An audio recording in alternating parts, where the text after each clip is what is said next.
The storm arrived without warning, turning Seattle's evening commute into a maze of brake lights and steamed windows. David Martinez gripped the steering wheel of his weathered Honda Civic, 20 minutes late for pickup and counting. His phone buzzed with another text from the daycare about overtime fees he couldn't afford. Before we jump back in, tell me where are you watching this video from below, and if this story touches you, make sure you're subscribed because tomorrow's episode is extra special. Through the downpour, he spotted a figure huddled beneath a broken bus shelter.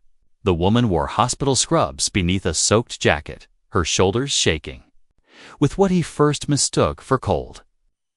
When she lifted her head, David saw tears mixing with rainwater on her face. He pulled over without thinking. "Hey, you need a ride?" She looked up, startled. For a moment, he thought she might refuse. Then she nodded, hurrying to his passenger door. "Thank you," she whispered, settling into the seat. "I'm Rebecca." "David," he replied, cranking up the heat. "Where to?" She gave him an address across town, then fell silent. David respected her privacy, focusing on the road while stealing glances at his unexpected passenger. Something about her seemed familiar, though he couldn't place it. His phone rang. "Daddy, where are you?" His 7-year-old daughter Lily's voice filled the car. "Almost there, Mia. 5 more minutes." "Mrs. Patterson says I'm the last kid again." David's chest tightened. "I know, sweetheart. I'm sorry." Rebecca shifted in her seat. "Traffic's terrible today," she said quietly into the phone. "Your daddy's on his way." Lily's tone brightened. "Who's that?" "A friend," David said, shooting Rebecca a grateful look. "See you soon." When they reached her address, a run-down apartment complex, Rebecca reached for her purse. "I don't have cash, but I can." "Don't worry about it," David interrupted. "Just pay it forward sometime." She paused, hand on the door handle. "Thank you, David? Really?" As she disappeared into the building, David wondered what had brought tears to the eyes of someone who clearly spent her days caring for others. 3 weeks later, David's carefully structured world tilted when Lily fell from the monkey bars at school. The nurse's office called first, then the principal, then the recommendation to visit the emergency room just to be safe at Seattle Children's Hospital. David paced the waiting room while Lily sat on the examination table, more excited than hurt. "Does this mean I get a sticker?" she asked the intake nurse. "That depends on how brave you are," came a familiar voice from the doorway. David turned to find Rebecca standing there in fresh scrubs, her hair pulled back in a professional bun. She looked different, here confident, in control. "The rain lady," Lily exclaimed, recognizing her immediately. Rebecca smiled, approaching the examination table. "I remember you too. How's that brave girl doing?" What followed was the most thorough yet gentle examination David had ever witnessed. Rebecca explained each step to Lily, turning medical procedures into games. She checked reflexes by having Lily pretend to be a robot. She tested balance by asking her to walk like different animals. "Everything looks perfect," Rebecca announced. "Finally, but I think someone deserves that sticker." Lily beamed as Rebecca applied a butterfly bandage to her scraped elbow, then handed her a sheet of colorful stickers. "For being the best patient I've had all day." In the hallway afterward, David found Rebecca updating charts. "Thank you," he said. "She was so scared, but you made it easy." "Kids are resilient," Rebecca replied, not looking up from her work. "They just need to know someone cares." David noticed the other staff members watching Rebecca with something like reverence. When she spoke, people listened. When she made suggestions, doctors nodded approvingly. "You're really good at this," he observed. For the first time, Rebecca's professional composure cracked slightly. "I used to be better." Before David could ask what she meant, another nurse approached with a question about a patient, and Rebecca was pulled away. The following Saturday, David and Lily visited Pike Place Market for their weekly tradition. They'd wander the stalls, buy flowers for their tiny apartment, and eat lunch at the small cafe overlooking Elliott Bay. "Daddy, look." Lily pointed across the crowded market. "It's the nurse lady." Rebecca stood before a vegetable stand, examining apples with the same careful attention she'd shown Lily's injury. Her cart held minimal items: a single sweet potato, a small bag of spinach, one banana. "Can we say hi?" Lily asked, already tugging David's hand. They approached cautiously, not wanting to intrude. Rebecca looked up, surprise giving way to a genuine smile when she saw them. "What a nice surprise," she said, kneeling to Lily's level. "How's that elbow?" "All better," Lily announced, rolling up her sleeve to show the fading scrape. "And I kept the sticker on my backpack." Rebecca's eyes crinkled with amusement. "That's exactly where it belongs." David noticed Rebecca's sparse groceries, the way she'd put back items after checking prices. Without thinking, he said, "We were just about to grab lunch. Want to join us?" The invitation surprised them both. Rebecca hesitated, then nodded slowly. "I'd like that." At the cafe, Lily chattered about school while the adults listened. Rebecca asked thoughtful questions about Lily's favorite subjects, her friends, her drawings. David found himself relaxing in a way he hadn't experienced in years. "What about you?" Rebecca asked when Lily became absorbed in coloring her kids' menu. "What do you do when you're not rescuing strangers in the rain?" David laughed. "I'm a graphic designer, mostly freelance work, some small business logos, website design. Nothing too exciting." "Tina, I think it sounds exciting," Rebecca said. "Creating something from nothing, helping businesses tell their stories." The conversation flowed easily, interrupted only by Lily's occasional requests for help with her coloring. David learned that Rebecca loved old movies, that she'd grown up in Portland, that she made origami cranes when she couldn't sleep. "What about you?" David asked. "How long have you been at Children's?" Rebecca's expression shifted subtly. 6 months. "I moved here from San Francisco." Something in her tone suggested there was more to the story, but David didn't push. Everyone had their reasons for starting over. As they prepared to leave, Lily tugged on Rebecca's sleeve. "Do you want to see my room? I have a fish named Sparkles." David started to apologize for his daughter's forwardness, but Rebecca was already nodding. "I'd love to meet Sparkles." Their apartment was small, but organized with the efficiency of single parenthood. Lily's artwork covered the refrigerator, and her toys were neatly contained in colorful bins.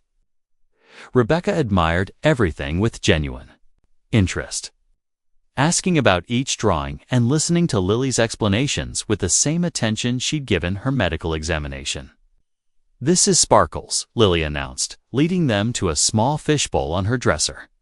"Daddy got him for me when I was scared about starting school." Rebecca watched the goldfish swim in lazy circles. "He's beautiful. I bet he's good company." "Sometimes I tell him about my day," Lily confided. "Daddy says pets are good listeners." "Your daddy's right," Rebecca agreed, glancing at David with something like approval. That evening, after Lily had gone to bed, David found himself replaying the day for the first time in 3 years. Since his ex-wife had left them for her career opportunity in New York, he'd felt like part of something bigger than just him and Lily. The custody arrangement gave Sarah holidays and summers, though she rarely used them. Her last visit had been Christmas, where she'd spent more time on work calls than with her daughter. David had stopped expecting her to change, focusing instead on creating stability for Lily. But today, watching Rebecca interact with his daughter, he'd glimpsed what a complete family might look like again.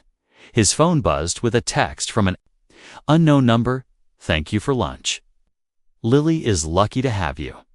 Rebecca. David stared at the message, wondering how she'd gotten his number before remembering the contact forms at the hospital. He typed and deleted several responses before settling on, "Thank you for making her feel special.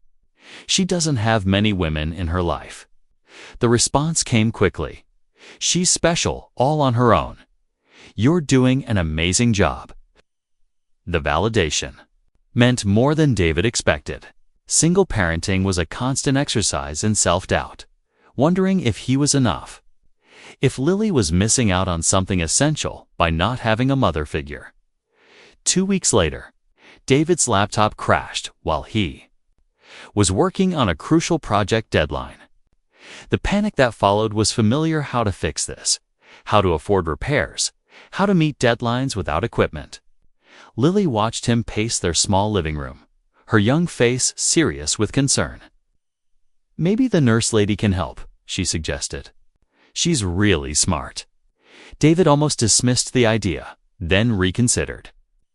Rebecca had mentioned growing up with a father who worked in IT. It was worth a try. His call caught her during a break between shifts. "I know this sounds crazy," he began, "but my laptop died and I have a project due tomorrow." "Lily thought you might know someone who bring it over," Rebecca interrupted. "I can't promise anything, but I'll take a look." Rebecca's apartment was sparse but clean, with medical textbooks stacked on a folding table that served as a desk. She worked on his laptop with the same methodical precision she'd shown with Lily's examination. Checking connections, running diagnostics. "You're in luck," she announced after an hour. "Just a corrupted driver. I've got it running again." David felt a wave of relief so strong it nearly knocked him off balance. "How can I thank you? Can't afford to pay much, but don't insult me," Rebecca said firmly. "Friends help friends." The word hung between them. Friends, it felt significant. Like a bridge being built. While Rebecca worked, Lily had fallen asleep on the small couch, clutching a stuffed elephant. David studied Rebecca's living space, noting the absence of personal items, the minimal furniture, the sense of impermanence. "You travel light," he observed. Rebecca's hand stilled on the keyboard. "I've learned not to get too attached to things." "What about people?" She looked up, meeting his eyes. "People are harder to leave behind." That night, David helped Rebecca carry groceries up to her apartment. She'd been walking home from the store, arms full of bags, when they'd encountered her on their way back from the playground. "I really need to get a car," she said, slightly out of breath from the stairs. "What happened to your old one?" Lily asked with the direct curiosity of childhood. Rebecca was quiet for a moment. "Sometimes when life changes, you have to leave things behind." David heard the weight in her words, the story she wasn't telling. He wanted to ask more, but respected her privacy. As spring turned to summer, the three of them fell into an easy rhythm. Rebecca joined them for weekend market trips, helped Lily with a school project about the human body, attended Lily's end-of-year performance where she played a singing flower. David found himself looking forward to Rebecca's texts, the way she remembered details about his work projects, how she always asked about Lily's day. In return, he noticed things about Rebecca: how she gave away her lunch to hungry patients' families, how she stayed late to read stories to scared children, how she seemed to carry the weight of everyone's pain. The breaking point came on a Tuesday in July. David had arrived early to pick up Lily from day camp when he overheard other parents talking. "That's the nurse who lost her license in San Francisco," one mother was saying. "Drug charges, I heard. Are you sure?" Another asked. "She seems so professional." "I looked it up online." Rebecca Torres, former pediatric surgeon. There was a whole investigation. David's blood ran cold. Rebecca Torres, not Rebecca the nurse practitioner he'd assumed. A surgeon who'd lost her license. The professional competence he'd admired. The way other hospital staff deferred to her expertise all made sense now. But drug charges? Oh my. That didn't align with the woman he'd come to know. The one who wouldn't even take aspirin for headaches. Who'd once given him a lecture about the dangers of overdose medication. That evening, after Lily was asleep, David found himself on his laptop, searching for information about Rebecca Torres. The articles painted a devastating picture. A promising pediatric surgeon accused of stealing narcotics, stripped of her medical license, facing potential criminal charges. But as David read more carefully, discrepancies emerged. Character witnesses spoke of Rebecca's integrity, her dedication to patients, her advocacy for families who couldn't afford care. The charges had been dropped due to lack of evidence, but the damage to her reputation was irreversible. One article mentioned a whistleblower complaint she'd filed about hospital billing practices just weeks before the drug allegations surfaced. Another detailed how she donated her savings to help families with medical expenses, even while fighting her own legal battles. The pattern that emerged wasn't of a criminal, but of someone who'd stood up for what was right and been destroyed. For David's phone buzzed with a text from Rebecca. "Can you talk? Something's happened." He called immediately. Rebecca's voice was tight with controlled emotion. "Someone at the hospital knows about San Francisco. They're asking questions."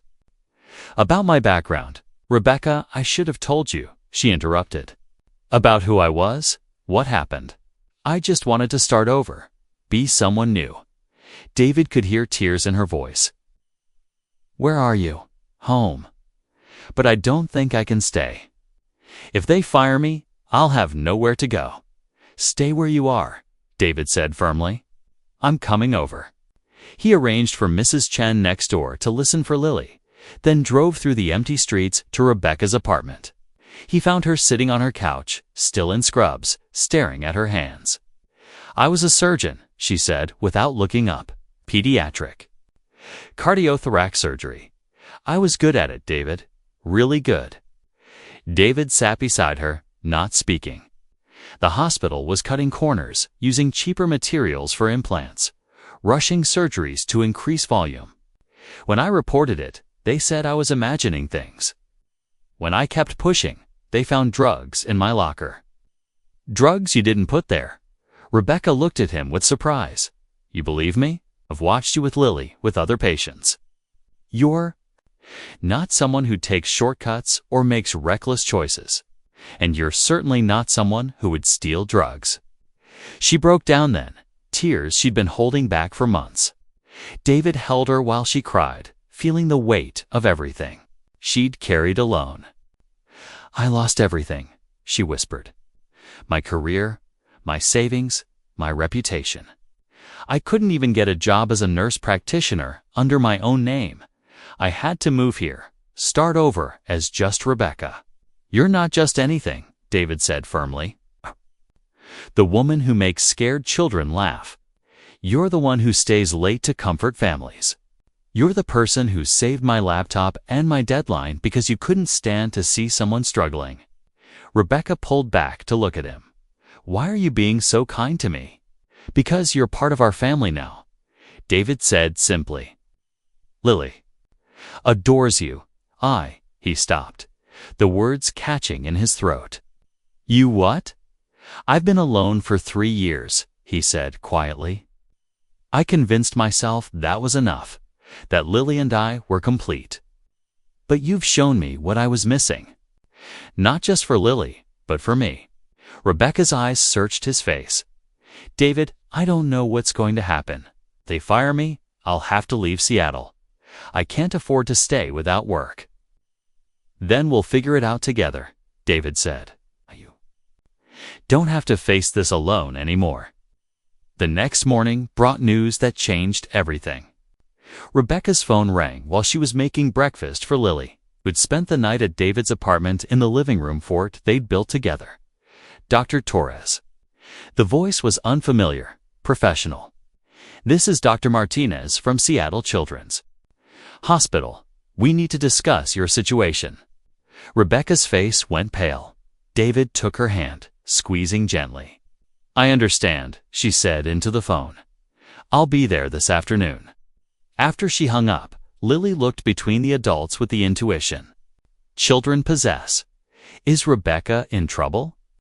Sometimes grown-ups have to have difficult conversations, David explained carefully. "But we're going to work through it together." That afternoon, David waited in the hospital lobby while Rebecca met with the administration. He'd brought his laptop, pretending to work while actually watching the elevator doors. When Rebecca emerged 2 hours later, her expression was unreadable. She walked directly to David, who stood up immediately. "They offered me a position," she said quietly. "That's wonderful as a surgical consultant," Rebecca continued. "Dr. Martinez looked into my background, found the truth about San Francisco. He wants me to help establish a new pediatric cardiac program." David felt his heart skip. "That's incredible, Rebecca. You'll be a surgeon again." "I don't know if I can do it," she admitted. "It's been 2 years since I held a scalpel. What if? I've lost my edge." "You haven't lost anything," David said firmly. "You've just been using your skills differently. Every child you've comforted, every family you've helped, that's all part of who you are as a healer." That evening, the three of them celebrated with takeout pizza and ice cream. Lily made a congratulations card with her crayons, drawing Rebecca in scrubs with a superhero cape. "You save people," Lily explained seriously. "That makes you a superhero." Rebecca looked at the drawing with tears in her eyes. "I think you and your daddy are the real superheroes. You saved me when I had nowhere else to go." David reached across the table to take her hand. "We saved each other." 6 months later, Rebecca was back in the operating room, her hands steady as she repaired an infant's heart defect. The surgery was successful, the family grateful beyond words.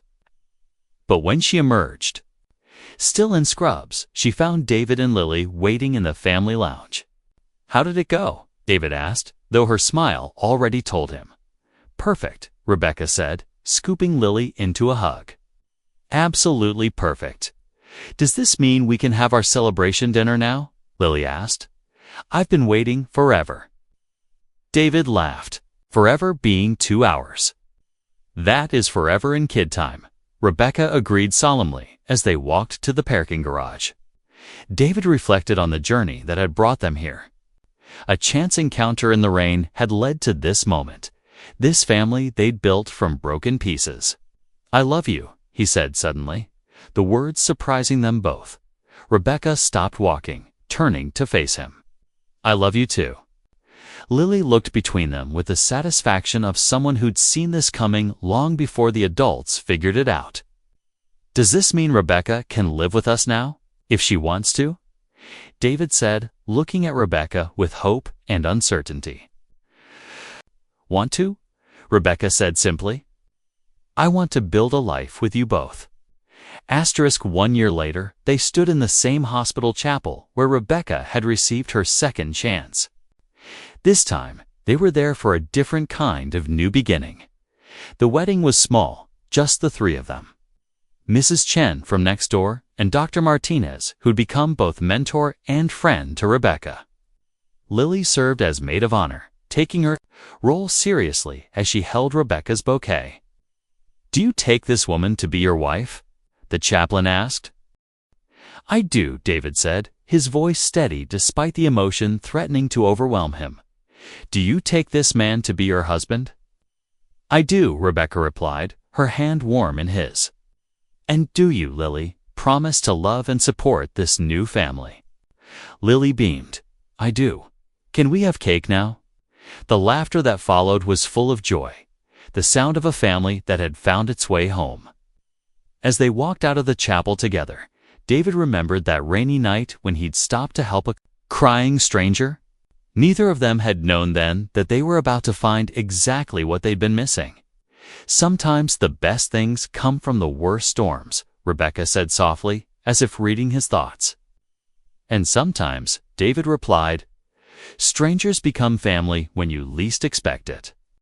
Lily skipped ahead of them, her flower girl dress spinning around her legs. "Come on, married people," she called back. "We have a party to go to." Rebecca laughed, the sound full of happiness and hope. "I guess we better hurry." David took her hand, And together they followed their daughter into their new life, built on the foundation of kindness offered to a stranger in the rain. The lesson was simple but profound. Sometimes the person who needs rescuing is the one who ends up saving you, and sometimes the family you never expected is the one that makes you whole. 3 months after their wedding, David woke to the sound of Rebecca's alarm at 5 in the morning. She moved quietly through their bedroom, gathering her scrubs for another early surgery. Even in the dim light, he could see the transformation that had taken place in her since returning to the operating room. "Another heart surgery," he whispered, not wanting to wake Lily in the next room. Rebecca paused at the dresser, turning to smile at him. Twin babies this time. Conjoined hearts. The family has been waiting 6 months for a surgeon willing to take the case. David sat up, immediately alert. That sounds incredibly complex. It is, Rebecca admitted, her voice carrying both excitement and nervous energy. But Dr. Martinez believes I'm ready. And honestly, this is why I became a surgeon in the first place, for cases like this. She moved to the bed, leaning down to kiss him goodbye. "I'll probably be in surgery most of the day. Can you handle the school pickup?" "Of course," David said, catching her hand. "Rebecca, you going to save those babies today?" Her smile was radiant in the early morning darkness. "I hope so." After she left, David lay in bed, listening to the sounds of Seattle waking up outside. Their new apartment. They'd moved 6 weeks ago to a place with 3 bedrooms, giving Lily her own space and Rebecca a small office where she could study the latest surgical techniques. The transition hadn't been entirely smooth. Lily had struggled with nightmares during the first few weeks, worried that Rebecca might disappear like her mother had. David found her one night standing in the hallway, checking to make sure Rebecca's clothes were still in the closet. "She's not leaving Mia," he'd assured her, pulling her into a hug. "But Mama left," Lily had whispered. "What if Rebecca decides she doesn't want to be my new mom?" The conversation that followed was one of the hardest David had ever had with his daughter. How do you explain to a 7-year-old that some people leave because they're not ready to love fully, while others stay because they choose love every single day? Rebecca had handled it perfectly when David told her about Lily's fears. She'd sat down with Lily the next morning, showing her the adoption papers she'd already begun filling out. "Your daddy and I want to make this official," Rebecca had explained gently. "I want to be your mom in every way possible, if that's what you want to." Lily's reaction had been immediate and overwhelming. She'd thrown herself into Rebecca's arms, crying happy tears. Yes, I want you to be my real mom." The legal process was moving forward now, though slowly. Rebecca's past in San Francisco had complicated things, requiring additional background checks and character references. But their lawyer was optimistic, and Dr. Martinez had written a glowing recommendation about Rebecca's character and professional conduct. David's phone buzzed with a text from his sister Maria in Portland. "How's married life treating you, hermano?" He smiled, typing back, "Better than I ever imagined. Rebecca's in surgery today, saving twin babies." "Show off," came the immediate reply, followed by a heart emoji. "When are you 3 coming to visit? The kids are dying to meet their new aunt." David made a mental note to talk to Rebecca about planning a trip to meet his extended family. She'd been nervous about it, worried about being accepted despite her past. David's family had welcomed her warmly over video calls, but meeting in person felt more significant somehow at 7:30. Lily wandered into the kitchen in her pajamas, hair sticking up at odd angles. "Where's Mom?" she asked, the words still new and special on her lips. "Surgery," David explained, starting breakfast. "She's helping some very sick babies today. Is she nervous?" Lily asked, climbing onto her favorite stool at the breakfast bar.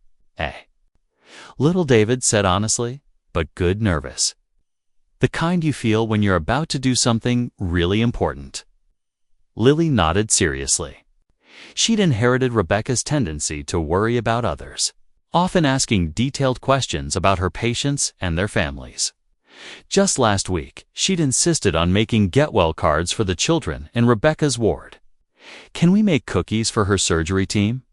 Lily asked suddenly, to say thank you for helping her save the babies. David paused in his pancake preparation. "That's a wonderful idea, Mia. We'll make them after school." The morning routine flowed smoothly now, a choreographed dance they'd perfected over months of practice. David braided Lily's hair while she ate breakfast, packed her lunch while she brushed her teeth, helped her gather her backpack while she fed Sparkles at school drop-off. Lily hugged him extra tight.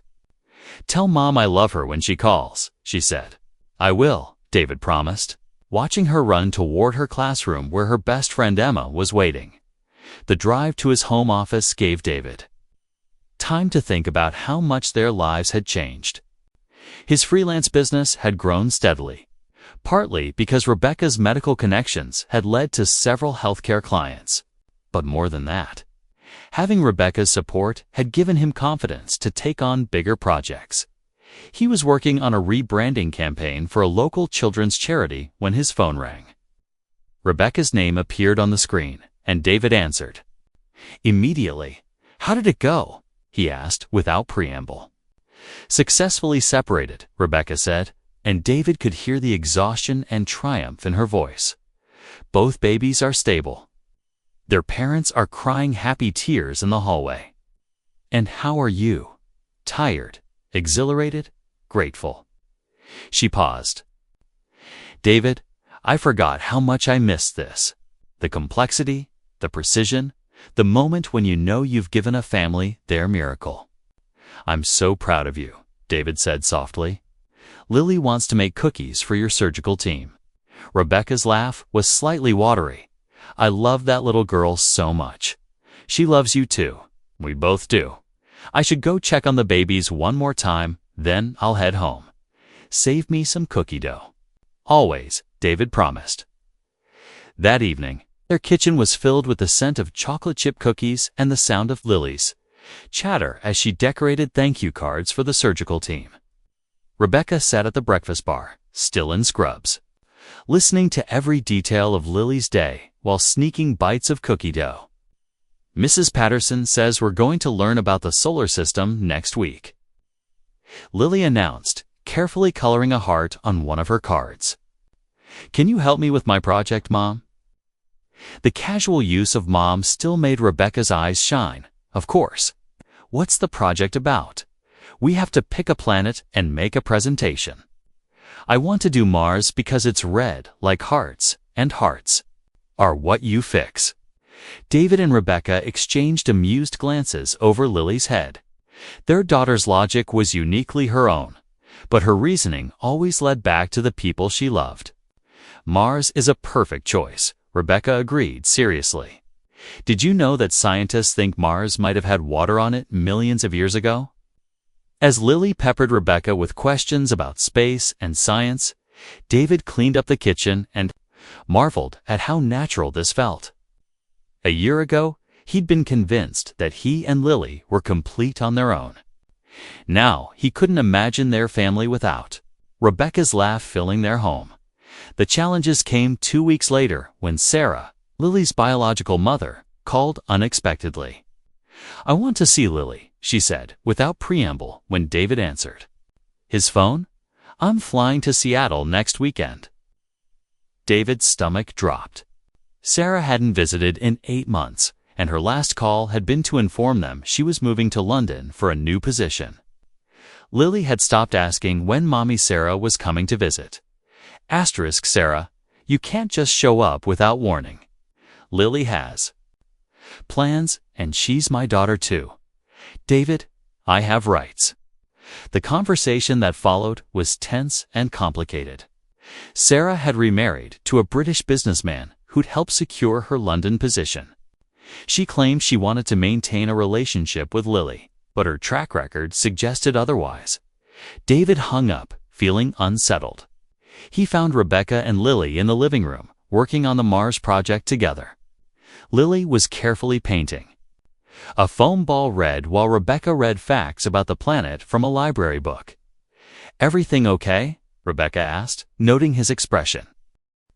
David nodded toward the kitchen, and Rebecca understood immediately. "Lily, why don't you let that dry while I help Daddy with something?" In the kitchen, David explained Sarah's call. Rebecca listened without interrupting her medical training, evident in how she processed information before responding. "How do you feel about it?" she asked finally. "Conflicted," David admitted. "Part of me thinks Lily deserves a relationship with her biological mother. But Sarah has hurt her so many times with broken promises." "And how do you think Lily will react?" David ran his hands through his hair. "I don't know. She's been so happy lately, so settled. Sarah showing up could disrupt all of that." Rebecca was quiet for a moment, then said gently, "David, you can't protect Lily from her mother forever. But you can help her understand that people show love in different ways, and that Sarah's limitations don't reflect on Lily's worth. What if Sarah wants to take her to London? Then we'll cross that bridge when we come to it," Rebecca said firmly. "But Lily's home is here with us. Any court would see that." The conversation with Lily that evening was heartbreaking and hopeful in equal measure. She listened quietly as David explained that Sarah wanted to visit, her young face cycling through confusion, excitement, and worry. "Does this mean she wants to be my mom again?" Lily asked finally. "Sarah will always be your biological mother," Rebecca answered carefully. "But that doesn't change the fact that I'm your mom too, in every way that matters." "Can I have two moms?" Lily asked. The question innocent but complex. "Some kids do," David said. "But remember, sweetheart, you get to decide who feels like family to you." Sarah arrived on a Saturday morning, looking polished and slightly uncomfortable in their modest apartment. She brought expensive gifts, a tablet, designer clothes, toys that were beautiful but impractical. Lily accepted them politely, but without the enthusiasm Sarah clearly expected. "Thank you," Lily said, examining a sophisticated doll that looked nothing like the stuffed animals she actually treasured. The day was awkward, filled with forced activities and stilted conversation. Sarah took Lily to an upscale restaurant where Lily picked at food she didn't recognize. Then to a high-end toy store where everything was beautiful but untouchable. David and Rebecca waited at home, both trying to work but mostly watching the clock. When they returned, Lily was quiet and overwhelmed. "How was your day with Sarah?" Rebecca asked gently as she helped Lily get ready for bed. "She's really pretty," Lily said diplomatically, "and she smells like fancy perfume." "But," Rebecca prompted, sensing there was more. "She doesn't know I like chocolate chip pancakes better than blueberry. And she kept checking her phone during lunch. And she asked me 3 times what grade I'm in." Rebecca's heart ached for the little girl who was learning that biology didn't guarantee connection. Sometimes it takes time for people to get to know each other again, she offered. "I know," Lily said, then looked up at Rebecca with serious eyes. "But you know that I'm scared of thunderstorms, and that I like my sandwiches cut diagonally, and that I always need elephant to sleep with." "I do know those things," Rebecca agreed softly. "That's because you're my real mom," Lily said with a matter-of-fact certainty of childhood. "The one who stays." Sunday's visit went slightly better. Sarah made an effort to engage with Lily's interests, asking about school and friends. But when Lily showed her the Mars project she and Rebecca had worked on together, Sarah's response was lukewarm. "That's nice, sweetheart. Did your father help you with it?" "Mom helped me," Lily corrected proudly. "She knows all about science because she's a doctor." The correction was subtle but significant.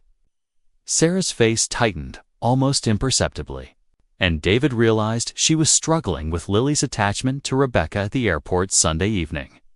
Sarah hugged Lily goodbye with tears in her eyes. "I love you, baby girl," she whispered.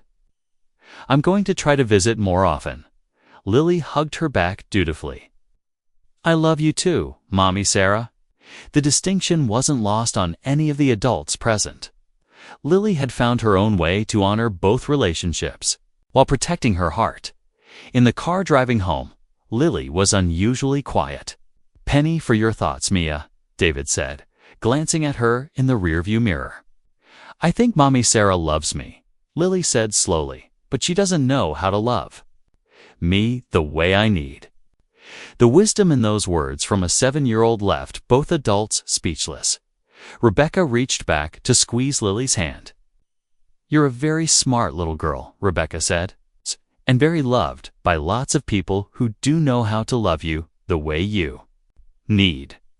That night, after Lily was asleep, David found Rebecca on their small balcony, looking out at the Seattle skyline. "How are you processing all this?" he asked, wrapping his arms around her from behind. "I keep thinking about how brave she is," Rebecca said, leaning back against him. "Lily, I mean. She's navigating such complex emotions with more grace than most adults." "She learned that from you," David said, "watching how you handled difficult situations with patience and families. You've shown her that you can be kind to people even when they hurt you." Rebecca turned in his arms. "David, what if Sarah decides she wants more custody? What if she tries to take Lily away from us? Then we'll fight for our family," David said firmly.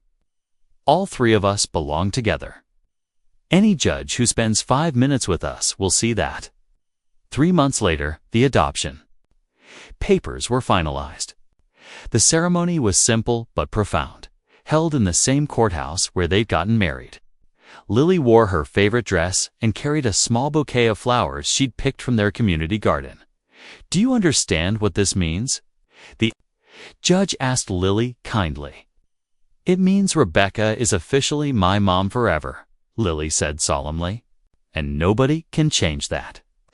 "That's exactly right," the judge smiled. Signing the final documents, walking out of the courthouse as a legally recognized assembly felt like the completion of a journey that had begun in the rain over a year ago. They celebrated with ice cream and a visit to the park where David and Lily used to spend their Saturday afternoons as a family of 2. "Look," Lily said, pointing to the monkey bars where she'd fallen and met Rebecca at the hospital, where everything started. "Actually," David said, lifting her onto his shoulders, "everything started when Mom needed help in the rain, and we were there to give it. And then she helped us right back," Lily added, with the circular logic of childhood that was somehow perfectly accurate. 6 months later, Rebecca was offered a position as head of pediatric cardiac surgery at a prestigious hospital in San Francisco. The offer came with a significant salary increase, research opportunities, and the chance to establish a cutting-edge program. She brought the offer home and spread the papers on their kitchen table after Lily had gone to bed.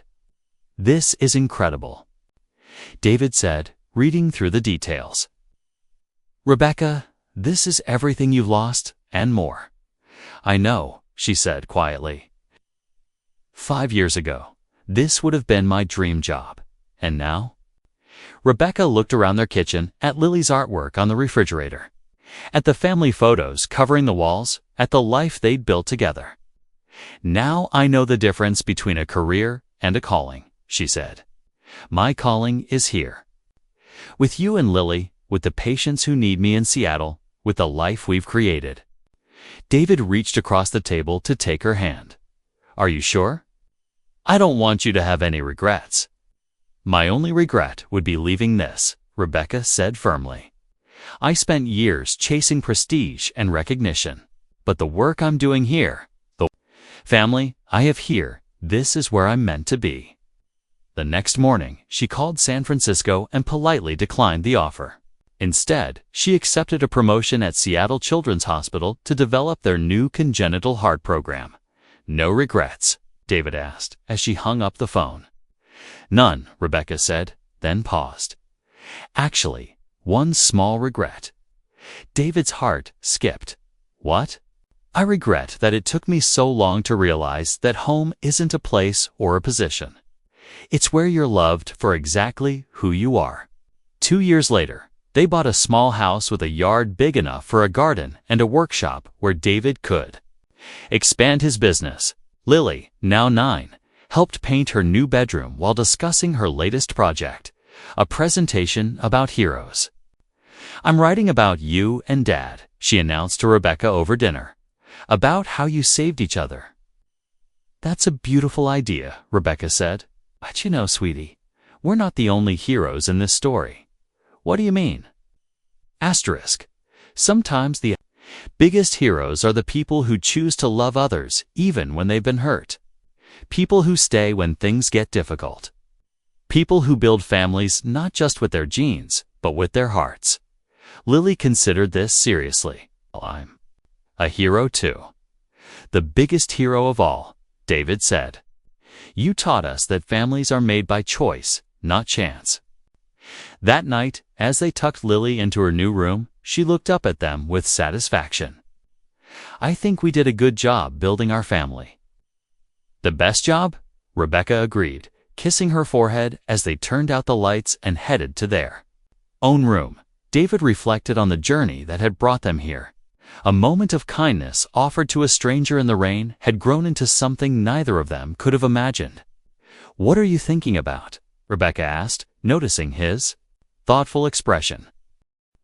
"That rainy night when I first saw you crying at the bus stop," David said. "I almost didn't stop. I was running late, worried about disappointing Lily again." "I'm glad you did stop," Rebecca said softly. "But I keep thinking about all the people we pass every day who might need help, who might be standing in their own rain, waiting for someone to notice." Rebecca smiled, understanding immediately. "We should teach Lily to always look for those people." "I think she already knows," David said.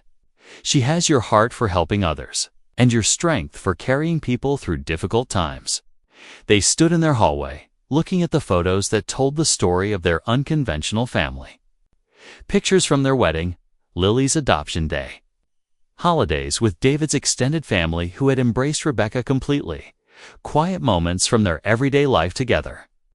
"Do you think we'll have more children?" Rebecca asked suddenly. The question surprising them both. David turned to look at her.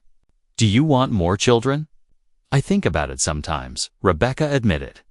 "About giving Lily a sibling, about what it would be like to raise a baby together from the beginning. And then I think about how perfect our family already is, how much love we have to give, and I wonder if we should just focus on being the best parents we can be to Lily." David pulled her close. "Whatever we decide together. All three of us." "All three of us," Rebecca agreed as they settled into bed that night. The rain that had brought them together began to fall again outside their window. But this time they were safe and warm and together, their daughter sleeping peacefully down the hall, their future bright with possibility. "Thank you," Rebecca whispered into the darkness. "For what?" "For stopping that night. For seeing me when I felt invisible. For building this life with me." "Thank you for getting in the car," David replied. "For trusting a stranger. For loving us both so completely." The rain continued to fall, but it no longer sounded like tears. Instead, it sounded like the beginning of all the tomorrows they would share, all the storms they would weather together, all the love they would continue to build one choice at a time. In the morning, they would wake up as a family. Lily would ask for chocolate chip pancakes. Rebecca would head to the hospital to save more lives. And David would work on designs that helped local businesses tell their stories. It would be an ordinary day made extraordinary by the simple fact of their togetherness, and sometimes, late at night when the rain fell again, they would remember that the most beautiful love stories begin not with fairy tale romance, but with simple human kindness offered to a stranger who turns out to be exactly what your heart was missing. Their love story had begun in the rain, but it would last long after every storm had passed. Hit subscribe and keep watching. More stories waiting for you. Tap the video on screen. Just click and enjoy.